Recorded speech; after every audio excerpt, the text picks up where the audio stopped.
Hello दोस्तों, मैं आप सबका दोस्त राहुल आपके अपने YouTube channel RKS study information channel में आप सबों का स्वागत करता हूं। दोस्तों, आज हम चर्चा करने वाले हैं, आप किसी अपराध को करते हैं तो आप अपने अधिकार को कैसे जान पाएंगे, या अपराधी लोग आप अपने अधिकार को लेकर न्यायालय के समक्ष कैसे प्रवेश होंगे। तो दोस्तों, कई लोग के साथ ऐसा होता है कि वह अपराध करते नहीं हैं और वह झूठी एफआईआर के कारण उन पर मुकदमा चला दिया जाता है, जिसके कारण उनके घर तक वारंट आ जाता है और लोग काफ़ी घबरा जाते हैं। तो घबराना बिल्कुल नहीं है। यदि आप गिरफ्तार होते हैं तो 24 घंटे के अंदर न्यायालय के समक्ष पुलिस आपको पेश करेगा और आप न्यायालय में आप ये बयान दें कि मैं अपराधी नहीं हूं और मुझे ज़बरदस्ती अपराध में फंसाया जा रहा है।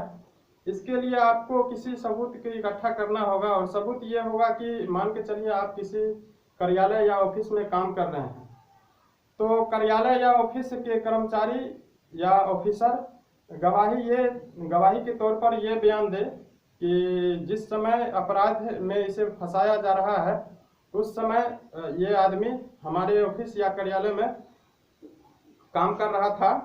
तो उस समय तो आप उस झूठी मुकदमा से आप बच सकते हैं। तो ये रहा। तो इस प्रकार वकील ये बयान को सुनकर पुलिस को ये बयान देगा कि आप किसी ठोस सबूत या गवाह को इकट्ठा कीजिए, तब तक के लिए हम इस मुकदमा को खारिज करते हैं।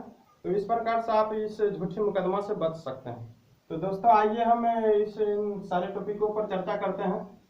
तो टॉपिक ये है, जो गिरफ्तारी जानने के कारण सीआरपीसी की 51 सबसेक्शन 1 के तहत आप ये जान सकते हैं जो आप गिरफ्तारी किस कारण से हो सकते हैं, किस कारण से हुए हैं। तो पुलिस जब आपको घर पर गिरफ्तार करने के लिए आता है तो आप पुलिस से ये पूछ सकते हैं, जो सर आप हमें गिरफ्तार कर रहे हैं तो आप हमें किस जुर्म में गिरफ्तार कर रहे हैं। आपको ये अधिकार मिलता है पूछने के लिए सीआरपीसी की धारा 50 सबसेक्शन 1 के तहत। तो अगला है, महिला को सिर्फ महिला पुलिस ही गिरफ्तार कर सकती है सीआरपीसी की धारा 46 सबसेक्शन 1 के तहत। ठीक है, तो महिला को किसी पुरुष कांस्टेबल गिरफ्तार नहीं करेगा, ऐसा जुर्म है। और अगला पॉइंट है, अगला है, महिला को सूर्यास्त के बाद या सूर्योदय से पहले गिरफ्तार नहीं किया जा सकता है। ये सीआरपीसी की धारा 46 सबसेक्शन 4 के तहत ऐसा कानून है, जो महिला को सूर्यास्त के बाद या सूर्योदय से पहले गिरफ्तार नहीं किया जा सकता है। यदि पुलिस को लगता है कि जो महिला को रात को गिरफ्तार करना सही रहेगा, क्योंकि उसको शक हो जाता है, क्योंकि यदि कोई मान चलिए कि महिला ज्यादा अपराधी है और उन्हें लगता है कि जो नहीं, इसको गिरफ्तार यदि रात में नहीं किया जाएगा और सुबह होते होते ये किसी और भयानक अपराध कर सकता है, तो उनको अब रात में गिरफ्तार करने के लिए उसको किसी सीनियर ऑफिसर से परमिशन लेना पड़ेगा।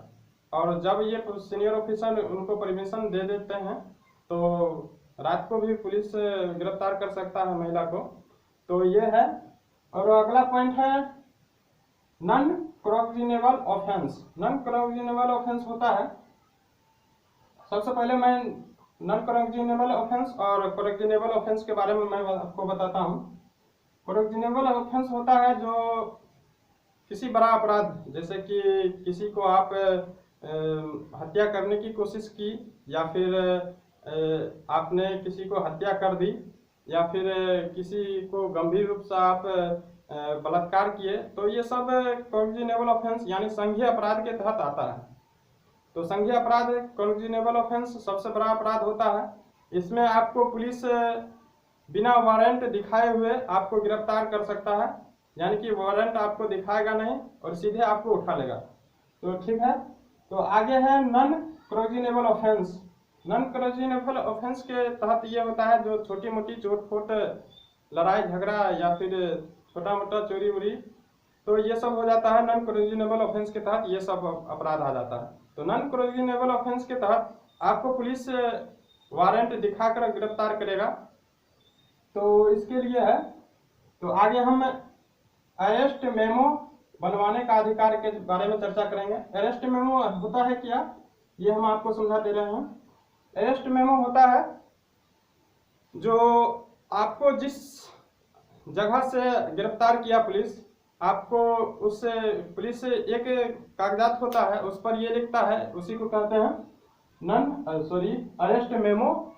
अरेस्ट मेमो उसी को कहते हैं, एक कागजात होता है, उस पर पुलिस ये लिखता है कि जो व्यक्ति कहाँ से गिरफ्तार हुआ है, उस जगह का नाम, और वहाँ के एक दो गवाह के तौर पर उनको नाम लिखता है और उनसे सिग्नेचर करवाता है।